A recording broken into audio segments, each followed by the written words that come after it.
1849년 3월 4일 이날은 미국의 제12대 대통령으로 선출된 자카리 테일러라고 하는 이제 대통령 당선자가 대통령으로 취임식을 하는 날이었습니다. 그런데 이날이 마침 주일이었습니다. 그러니까 이 대통령 당선자가 나는 그날 대통령 취임식을 할 수 없다, 하루 미뤄서 월요일 날 하겠다, 이렇게 거부를 합니다. 그러니까 대통령 취임식 준비위원들이 이 대통령 당선자를 찾아와서 만약에 당신이 그날 대통령으로 취임하지 않고 그 다음 날 하시겠다면 이 나라에는 하루 동안 국가에 원수가 없는 국가 초비상사태가 발생합니다. 왜냐하면 현직 지금 대통령은 헌법에 의해서 3월 4일 날 낮 12시에 그 임기가 끝납니다. 그런데 장군께서 3월 4일 날 하지 않고 3월 5일 날 취임식을 하시겠다고 한다면 이 나라에는 3월 4일 낮 12시부터 3월 5일 낮 12시까지 24시간 동안 대통령이 없는 심각한 사태가 발생합니다. 그러니 3월 4일 날 취임식을 해야 합니다 라고 강력하게 요구를 했습니다. 그러니까 자카리 테일러라고 하는 대통령 당선자가 내가 대통령으로 취임을 하게 되면 하나님의 말씀인 성경 위에 손을 얹고 선서를 해야 하는데 주일도 지키지 못하는 사람이 어떻게 성경 위에 손을 얹고 선서를 할 수 있겠느냐? 나는 할 수 없다. 그리고 나를 이 나라의 대통령으로 세워주신 분도 하나님인데 어떻게 주일도 지키지 못하면서 대통령을 하겠다고 할 수 있겠느냐? 나는 그날 대통령 취임식을 절대로 하지 않겠다. 딱 완강하게 당선자가 거절을 합니다.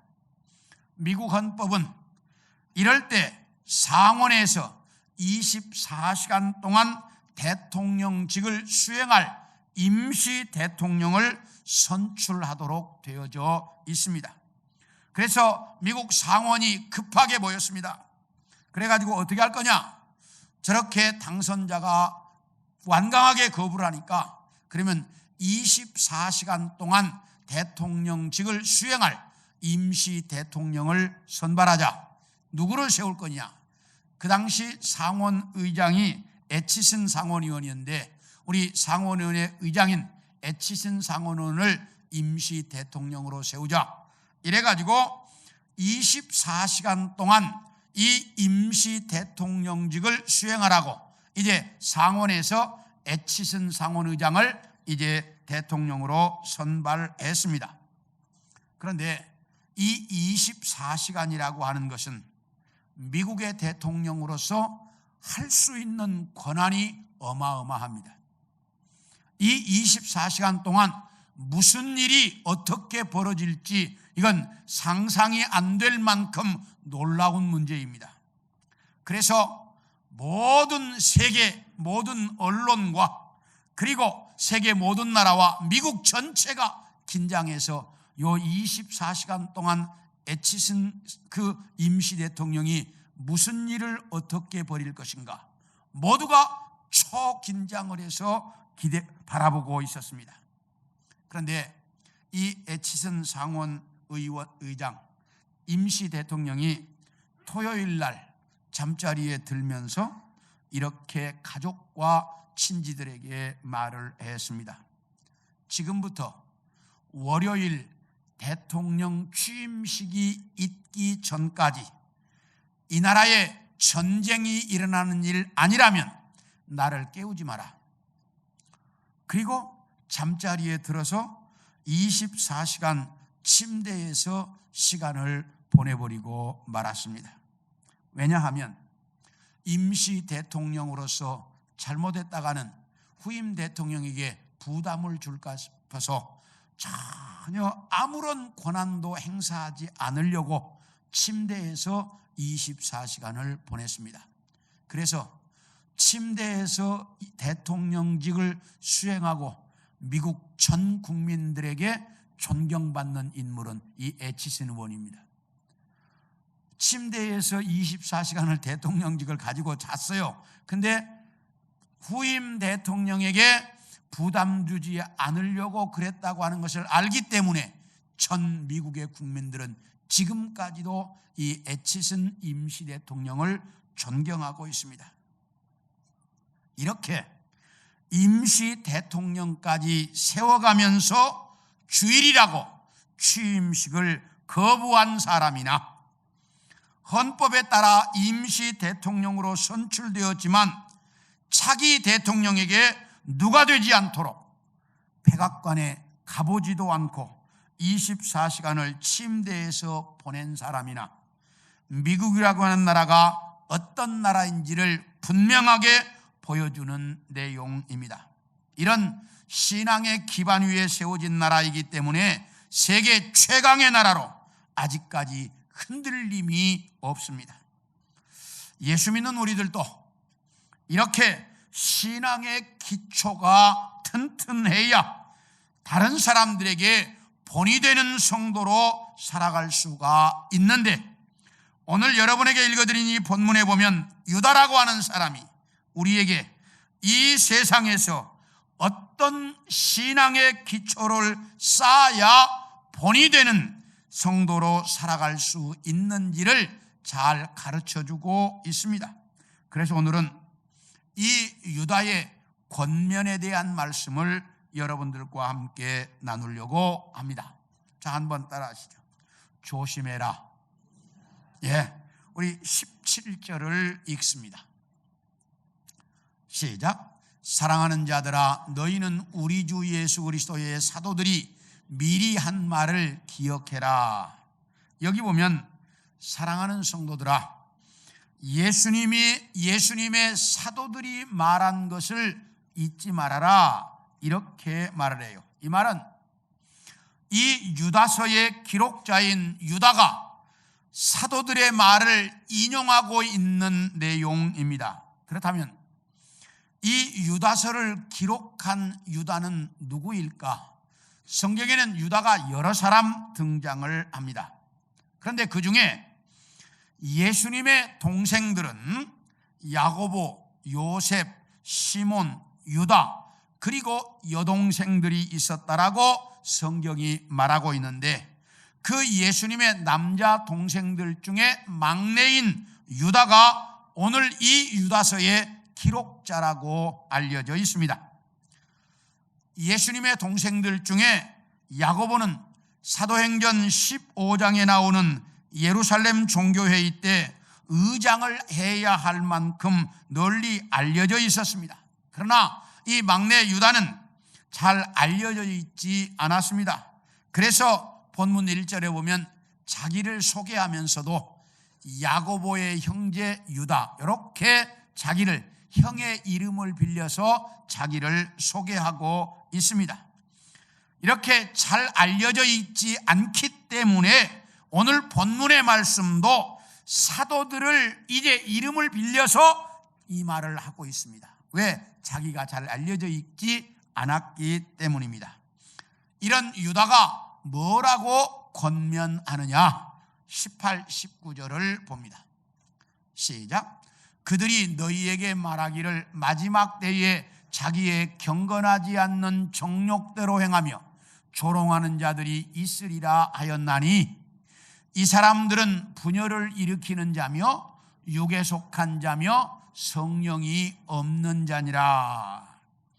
여기 보면 사도들이 우리에게 가르치기를 말세가 되면 경건하게 살지 못하고 정욕대로 사는 사람들과 예수 믿는 사람들을 조롱하는 사람들과 분열을 일으키는 사람들과 육신의 욕심대로 성령에 관계없이 사는 사람들이 많이 나타날 것이다 라고 말씀하고 있습니다. 그러면 이 말씀 중에 교회 안에 이단들이나 성도들 중에 이단들과 똑같이 경건하게 살지 못하고 자기 정욕대로 사는 사람들이 나타날 거라는 거예요. 그러면 자기의 정욕대로 산다, 이 말이 무슨 말이냐? 이 사람은 예수 믿지만 전혀 안 믿는 사람과 똑같이 사는 사람을 경건하게 살지 못하고 정욕대로 사는 사람이다 라고 말하고 있습니다. 우리 중에도 예수를 믿지만 안 믿는 사람과 전혀 다를 것이 없는 사람들이 참 많이 있습니다. 성경에 나오는 그 대표적인 인물을 한 사람 이야기하라고 하면 야곱이라고 하는 사람을 말할 수 있습니다. 우리 창세기 25장 33절을 봅니다. 시작. 야곱이 이르되 오늘 내게 맹세하라. 에서가 맹세하고 장자의 명분을 야곱에게 판지라. 이게 무슨 말이냐면 야곱이라고 하는 사람은 태어날 때부터 쌍둥이로 태어났습니다. 그런데 쌍둥이로 어머니 뱃속에서부터 서로 싸웠어요. 쌍둥이가. 왜? 먼저 나가서 형 되려고. 그런데 야곱이 힘에서 좀 밀렸던 것 같습니다. 그래서 에서가 먼저 나와서 에서가 형이 되고 야곱은 두 번째로 나왔기 때문에 동생이 되었습니다. 이 정도 되면 이제 형과 동생이 정해졌기 때문에 이건 바꿀 수가 없습니다. 그러니까 이 장자에 대한 이제 큰아들에 대한 욕심을 버려야 하는데 이 야곱이라고 하는 사람은 그 욕심을 버릴 줄을 몰라요. 그래서 그 장자 큰아들에 대한 욕심을 버리지 못하고 호시탐탐 노리던 어느 날 집에서 팥죽을 끓이고 있는데 형 에서가 들에 사냥을 나갔다가 허기진 배를 안고 돌아오더니 팥죽 끓이는 것을 보고 야 야곱아 팥죽 좀 달라 이럽니다. 그러니까 야곱이 형이 가지고 있는 장자의 명분을 나한테 넘기면 주지 이런 거예요. 그러니까 에서가 야 지금 내가 배고파 죽게 생겼는데 그 장자의 명분 따위가 무슨 의미가 있냐, 너 가져라 그러는 거예요. 그러니까 야곱이 있다. 그러면 형 장자의 명분 내 것이라고 맹세해. 그래서 형 에서에게 맹세를 시켜서 명분을 가져갑니다. 이게 야곱이에요. 이렇게 해서 명분을 가져온 이 야곱이 여기서 그치지 않아요. 창세기 27장 30절을 봅니다. 시작. 이삭이 야곱에게 축복하기를 마침에 야곱이 그의 아버지 이삭 앞에서 나가자 곧 그의 형 에서가 사냥하여 돌아온지라.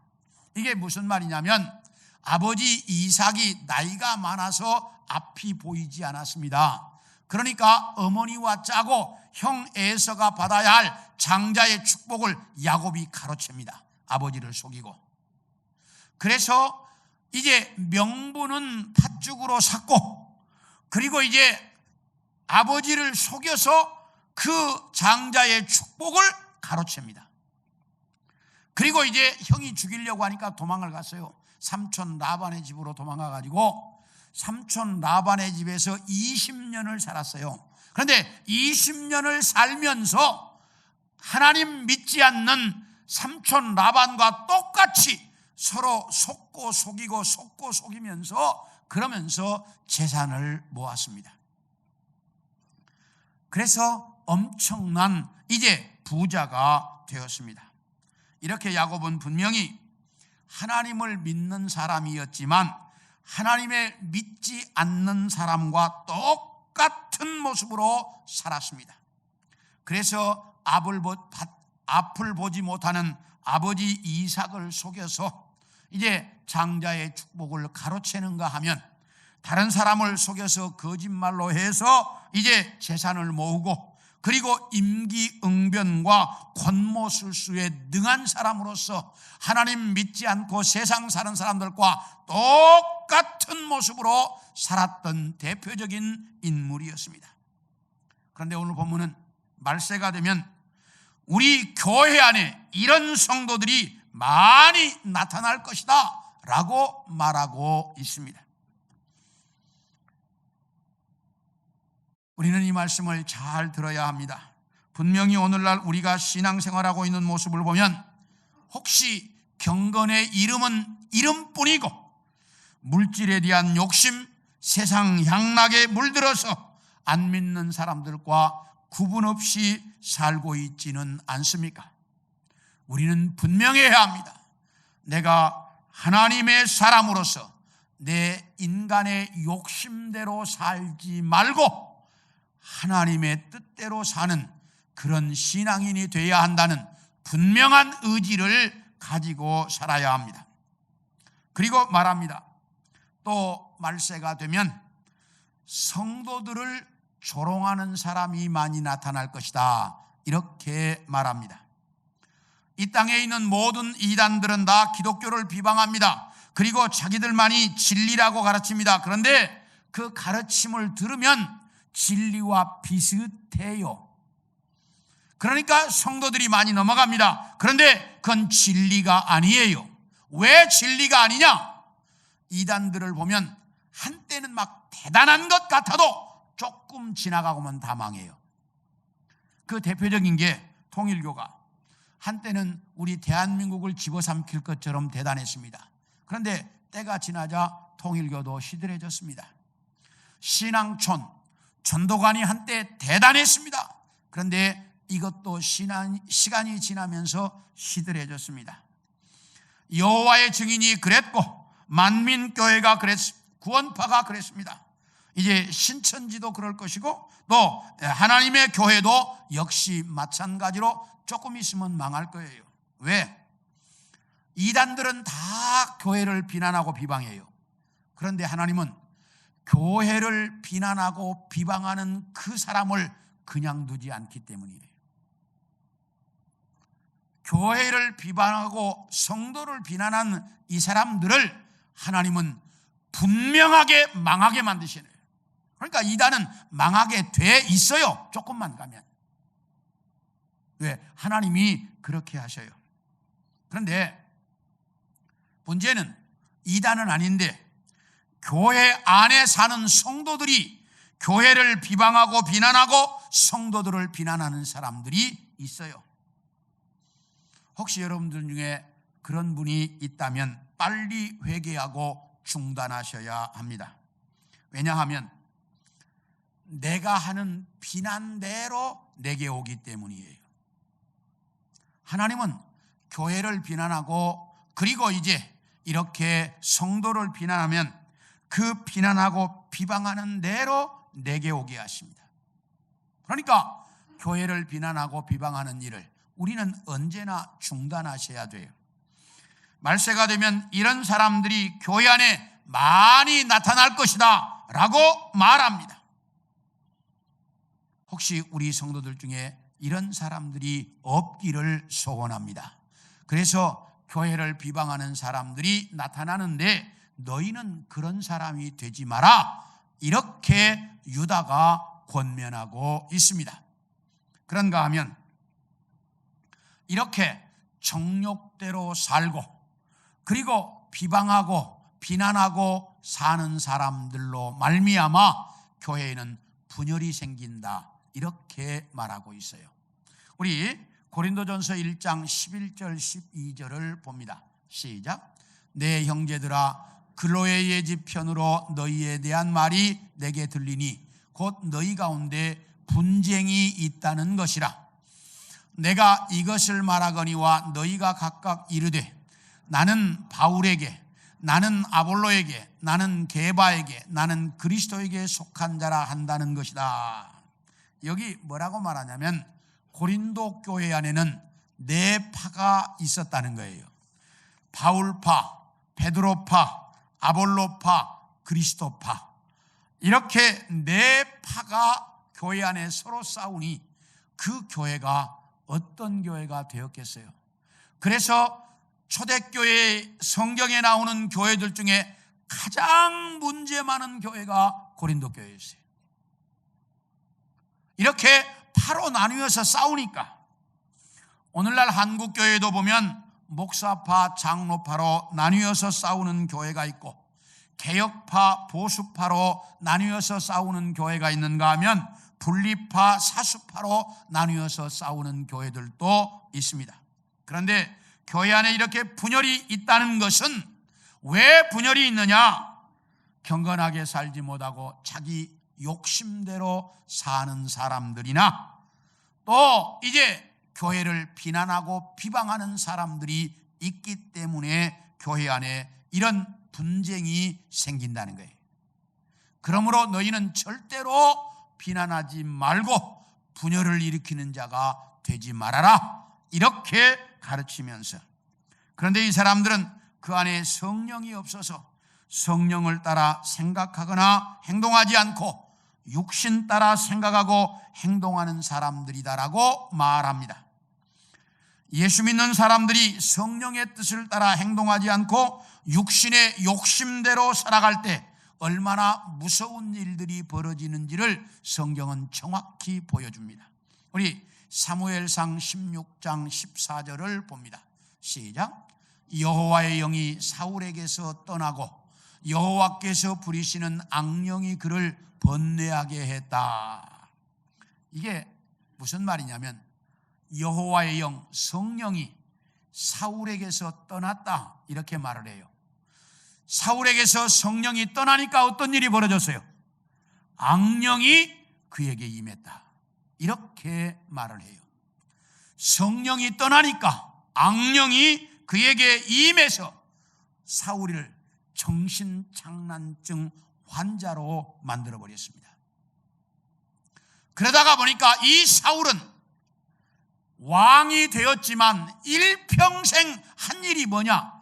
다윗 죽이려고 쫓아다니다가 아무것도 못했어요. 다윗 죽이려고 왕이 돼가지고 다윗 죽이려고 일평생을 쫓아다녔어. 그런데 못 죽이고 끝나버렸어요. 참 왕이 되었는데 얼마나 비참해요. 한 일이 아무것도 없어. 다윗 죽이려고 쫓아다닌 거 외에 할 일이 없어. 또 그런가 하면 자기 아들 요나단을 왕으로 세우고 싶었습니다. 그런데 요나단도 아버지 사울인 거 보고 같은 날 죽었어요. 그러니 왕으로 세우고 싶은데 왕을 세울 수가 없어요. 같은 날 죽었으니까. 이렇게 비참하게 살다가 사울 임금은 그의 인생을 끝냈습니다. 왜 이렇게 이스라엘 나라의 초대 임금이라고 하는 어마어마한 축복을 받았는데 그가 이렇게 비참하게 살다가 허망하게 인생을 마쳐야 했느냐? 그에게서 성령이 떠나니까 허망하게 인생을 살다가 비참하게 그 인생을 끝내고 말았습니다. 우리는 모두 예수 믿는 사람들입니다. 그런데 예수 믿는 우리 안에 성령이 떠나면 우리도 똑같이 사울 임금처럼 허망한 인생을 살 수밖에 없습니다. 그런데 잘 들으십시오. 제가 우리 교회에 부임한 이후에 매년 1월 초가 되면 시무식을 산꼭대기에 올라가서 했습니다. 그러니까 2019년 올 시무식까지, 올해는 속리산 가서 했는데 시무식을 다 산 위에 가서 합니다. 가능하면 뭐 어느 정도 높은 산에 가지 또 이렇게 작은 산 잘 안 가요. 하여튼 그래서 이제 그 산에 가서 시무식을 하는데 22번의 시무식을 하는 중에 제일 힘들었던 산이 관악산이었어요. 우리는 직원과 교역자들이 전부 다 가요. 뭐 예외 없이 가야 되니까. 다 직원과 교역자들이 다 가니까 초보자들이다 보니까 다른 사람들보다 시간은 좀 더 걸려요. 그런데 관악산을 가서 얼마를 했냐? 아침 9시 한 10분인가부터 산행을 시작을 했는데 산행 끝내고 사당역쯤에 도착을 하니까 오후 5시였어요. 그럼 몇 시간 했어요? 8시간 산행을 했습니다. 관악산은 아무리 초보자라고 해도 3-4시간이면 끝나는 산이에요. 그런데 어떻게 이렇게 8시간 산행을 했냐? 관악산은 제가 군대 생활할 때 관악산 꼭대기에서 생활을 했거든요. 그러니까 내가 너무 잘하는 산이에요. 그러니까 뭐 다 그냥 자신 있게 서울대 입구 쪽에서부터 산행을 시작했습니다. 그래서 뭐 걱정하지 않고 길을 따라서 길이 잘 나 있으니까 뭐 쭉 올라갔습니다. 한 두서너 시간 쫙 올라가 가지고 이제 산 정상에 딱 올라갔습니다. 근데 관악산이 아니고 관악산 옆에 있는 산이었어요. 그래서 그 산 정상에 여기가 아닌게벼? 그리고 우리 다시 가자. 그래가지고 내려와가지고 다시 올라갔어요. 관악산 꼭대기를. 그래가지고 8시간을 산행을 했습니다. 이것처럼 산을 가는 거나 사업을 하는 거나 세상에서 하는 일은 조금 잘못되면 이거 아닌게벼? 그리고 다시 할 수 있습니다. 그렇죠? 네. 그런데 우리 인생은 내 욕심대로 한 번 살고 나면 다시 돌아갈 수가 있다 없다? 없어요. 그게 우리의 인생입니다. 내 육신의 욕망대로, 내 육신의 욕심대로 살아서 내 인생 잘못 살았어, 내가 다시 살아야 되는데, 아무리 후회하고 돌아서려고 해도 인생은 한 번 살면 다시 돌아갈 수 없다는 거예요. 그래서 오늘 유다가 우리에게 권면하기를, 뭐라고 권면하냐? 네 욕심대로 살지 말고 하나님 성령의 뜻을 따라서 네 인생을 살아라. 그래야 너는 후회하지 않는 인생을 살 수 있다. 그러니 네 욕심대로 살지 말라고 권면하고 있습니다. 사랑하는 성도 여러분, 내 욕심대로, 내 욕망대로 내 인생을 살면 틀림없이 여러분은 마지막에 후회하게 돼 있습니다. 그러나 내 욕심대로 살지 아니하고 성령의 뜻을 따라 살면 여러분은 마지막 날 후회하지 않을 것입니다. 후회하지 않도록 살아가는 우리 성도들 모두가 되어질 수 있기를 축원합니다. 다음으로 따라합시다. 성숙한 성도가 되라. 우리 20절 21절을 봅니다. 시작. 사랑하는 자들아, 너희는 너희의 지극히 거룩한 믿음 위에 자신을 세우며 성령으로 기도하며 하나님의 사랑 안에서 자신을 지키며 영생에 이르도록 우리 주 예수 그리스도의 긍휼을 기다리라. 여기 보면 유다는 우리 예수 믿는 성도들에게 성숙한 성도가 되라. 어떻게 해야 성숙한 성도가 될 수 있을까? 첫째, 따라합시다. 믿음 위에 네 인생을 세워라. 여기 거룩한 믿음 위에 네 자신을 세워라, 이렇게 말하고 있습니다. 모든 건축물은 기초가 튼튼해야 그 위에 많은 층의 건물을 지을 수 있지, 기초가 잘못되면 절대로 높은 건물을 지을 수가 없습니다.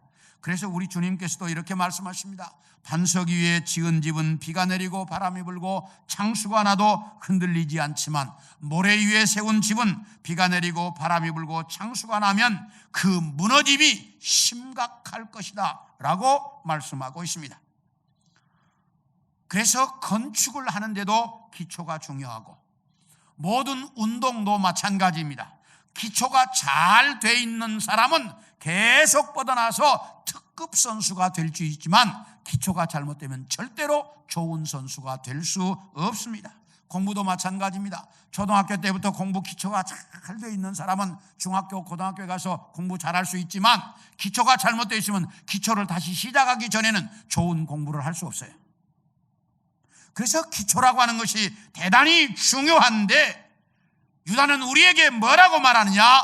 네 인생을 믿음의 기초 위에 세워라, 이렇게 가르치고 있습니다. 믿음이 얼마나 중요하냐?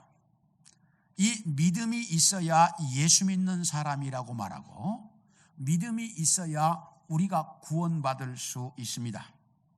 그러므로 우리는 우리 신앙에 있어서 가장 소중하고 가장 기본적인 것인데 네가 그 믿음의 기초 위에 네 인생을 세우고 네 인생을 설계해라, 이렇게 말하고 있습니다.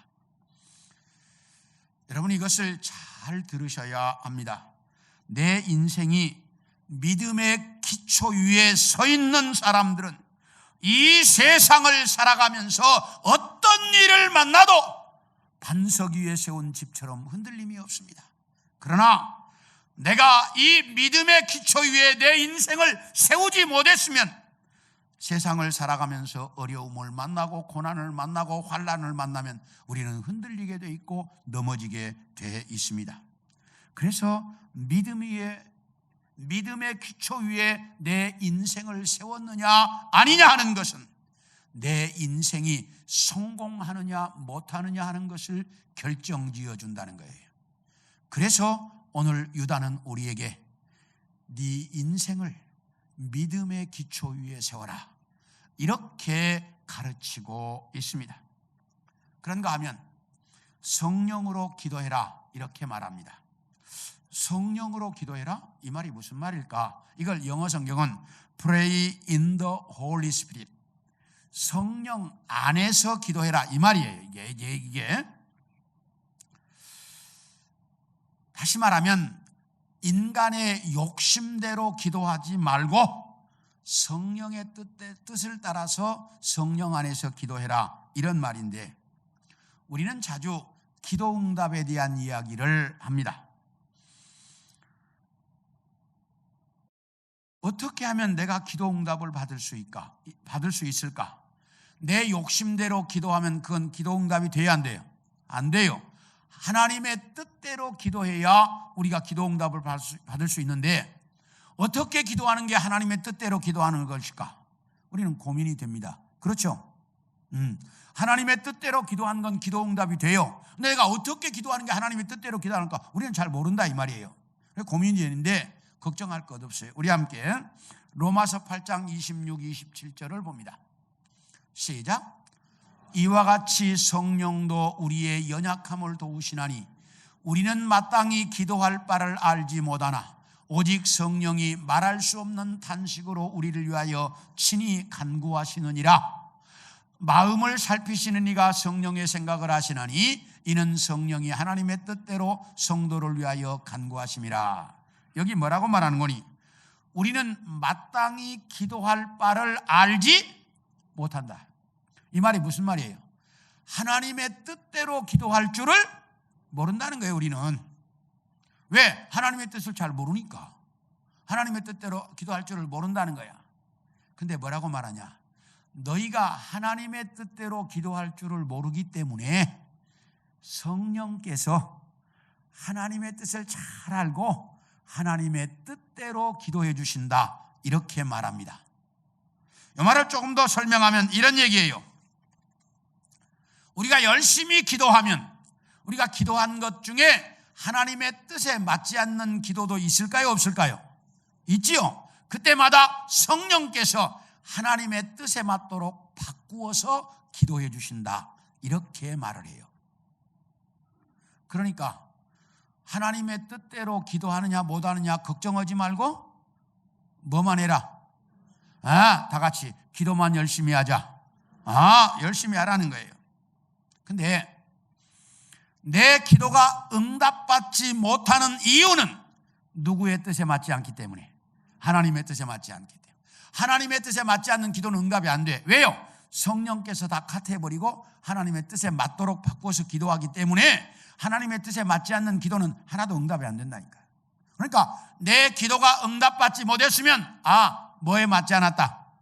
하나님의 뜻에 맞지 않았다, 이렇게 생각하시면 되겠고, 그리고 하나님의 뜻에 맞지만 지금 당장이 아니라 많은 시간이 필요할 때도 있어요. 지금 당장이 아니고 많은 시간이 필요할 때도 있어요. 그러므로 우리는 하나님의 뜻에 맞도록 기도해야 응답이 된다. 이게 시간이 필요할 때도 있다. 그런데 따라합시다. 내가 기도하지 않으면 성령님도 기도하지 않는다. 이게 성령은 보혜사, 우리를 돕는 자이기 때문에 그래요. 그래서 내가 기도하지 않으면 성령도 기도하지 않는다니까. 내가 기도한 것 중에 잘못되면 성령이 다 뭐해서 바꾸어서 기도해 주시지만 내가 기도하지 않으면 성령도 기도하지 않아요. 그러므로 따라합시다. 내가 열심히 기도하자. 내가 열심히 기도해야지.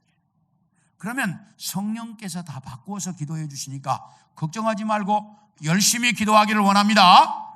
예. 그 다음에 따라합시다. 자신을 지켜라. 그런데 요 자신을 지켜라고 하는 말 앞에 하나님의 사랑 안에서 네 자신을 지켜라 이렇게 말합니다. 왜 그럴까? 이 세상에서 제일 믿을 수 없는 것이 뭐다? 따라합시다. 인간의 마음. 세상에서 제일 믿을 수 없는 게 인간의 마음이라는 거예요. 제가 신대원을 다닐 때 제주도로 수학여행을 갔습니다. 제주도로 수학여행을 갔는데 그때 가이드가 이렇게 말을 해요. 한라산 별명이 뭔지 압니까? 물어보더라고요. 그래서 모르겠다고. 그랬더니 가이드가 한라산 별명은 미친년입니다 그러더라고요. 뭐라고요? 그래서 왜 그러냐? 그러니까 여자의 마음은 하루에도 몇 번씩 변하는데 어떻게 그렇게 잘 알아요? 여자의 마음은 하루에도 12번씩 변하는데 한라산의 날씨는 하루에도 24번씩 변한대. 그래서 한라산을 미친년이라고 한다. 이렇게 그 가이드가 설명을 해줬어요.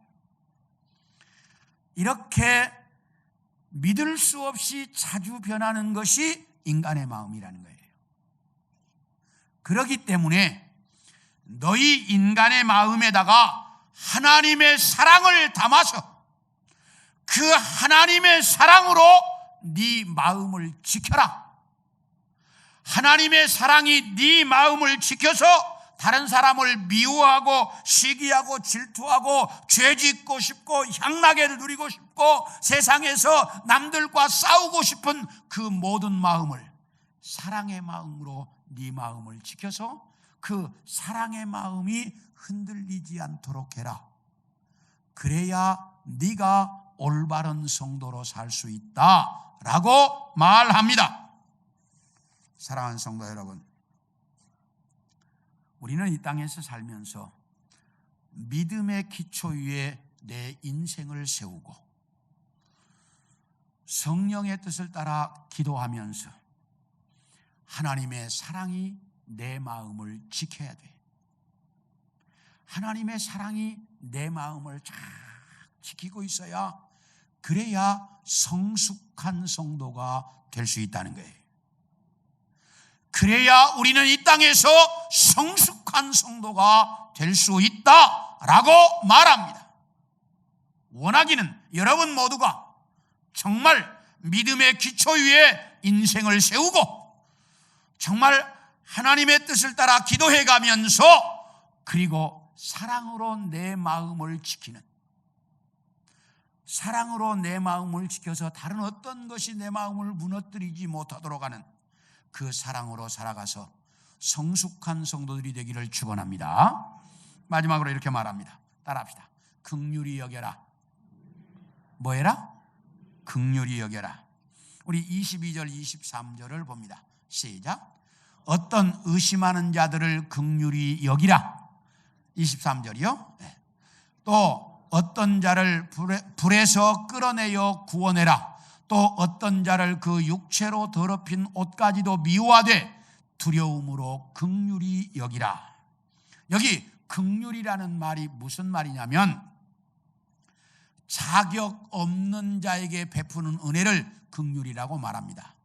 예를 들면 우리는 하나님의 자녀가 될 만한 자격이 있었어요? 없었어요? 없었어요. 그런데 예수님이 우리 대신 십자가에 죽어서 우리 죄를 용서해 주시고 하나님의 자녀 삼으셔서 이걸 가르쳐서 긍휼이라고 말한다 그 말이에요. 그래서 너희가 나에게 긍휼을 받았으니, 나에게 긍휼을 입었으니 너희도 이 세상 사람들에게 긍휼을 베푸는데 어떤 사람에게 베풀 것인가? 여기 의심하는 자들에게 긍휼을 베풀어라 이렇게 말합니다. 여기 의심하는 자는 어떤 사람이냐? 말씀을 의심하고 예수님을 의심하고 교회를 의심하고 하는 이런 의심하는 사람들, 그 사람들 아직 믿음이 없어서 의심하는 것이다. 그러니 그 사람들에게 긍휼을 베풀고 사랑을 베풀어서 그 사람들이 믿음이 들어가서 이렇게 의심하지 않도록 긍휼을 베풀어 줘라. 그 다음에 불에서 끌어내어서라도 구원시켜라 이렇게 말을 해. 이게 무슨 말이냐? 예수 믿다가 이단에게 넘어가서 지옥 형벌을 받을 사람들, 그건 불구덩이에 들어갈 사람들이 불에서 끄집어내서라도 네가 구원하도록 긍휼을 베풀어라 이렇게 말하고요. 그 다음에는 어떤 사람이 육체를 죄를 지으면 그 죄는 미워하되 그 사람은 긍휼을 베풀어라 이렇게 말합니다. 우리는 이 세상, 죄 많은 이 세상에 연약한 육신을 가지고 살고 있기 때문에 죄를 지을 때가 많이 있어요, 없어요? 있어요. 그때 죄는 미워하되 그 사람에게는 긍휼을 베풀어라 이렇게 말하고 있습니다. 그래서 너희가 이 세상 살면서 의심하는 자, 불구덩이에 빠져가는 자, 그리고 이제 죄 짓는 자를 만나면 그들 모두에게 긍휼을 베풀어라. 그래서 너희가 그들에게 긍휼을 베풀고 살아야 네가 온전한 성도, 성숙한 성도가 되어질 수 있다. 그러면서 이렇게 말합니다. 네가 네 인생을 하나님에게 다 목표를 세워놓고 세상 헛된 것에게 네 인생의 목표를 세우고 살지 말고 하나님 안에서, 정말 성령 안에서 올바른 인생의 목표를 세우고 살며 믿음의 기초 위에 사랑으로 네 마음을 지켜서 네가 성숙한 성도가 되어지고 그리고 사람들에게 긍휼을 베풀며 살아라. 그래야 네가 다른 사람들에게 본이 되는 삶을 살 수 있다라고 말합니다. 사랑하는 성도 여러분, 오늘날 한국에 가장 필요한 것이 누구냐? 세상 사람들에게 본이 되는 성도가 지금 가장 필요한 때입니다.